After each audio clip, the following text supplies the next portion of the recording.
দলের লোকেরা কালকে দেখলাম পুলিশ ভাড়া এখানে আছে, ওনাদেরকে ভাবতে বলবো এনারাও অনেকটা নির্লজ্জ হয়ে গেছে, এতটা দালালি করতে সীমার বাইরে।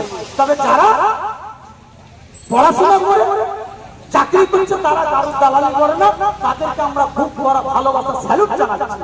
তো দেখলাম কালকে একটা পুলিশ প্রশাসনকে ফেলে তার মাথার উপরে জুতো দিয়ে লাঠি মারছে, পরনে তার গেরুয়া পোশাক ছিল শুভেন্দুর অনুসারী, তার বিরুদ্ধে প্রশাসন মমতা ব্যানার্জি পুলিশ অ্যাকশন নেয়নি। আর শুভেন্দুর গাড়িতে একটু ঢিলা বেড়াচ্ছে চাচা মুসলমান, তাকে অ্যারেস্ট করে নিয়েছে।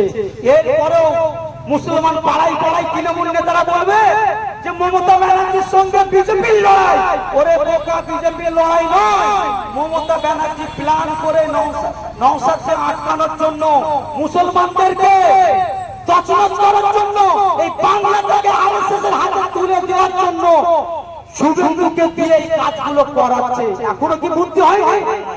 এখনো বুদ্ধি হয়নি? যদি শুভেন্দুকে দিয়ে সত্যি এই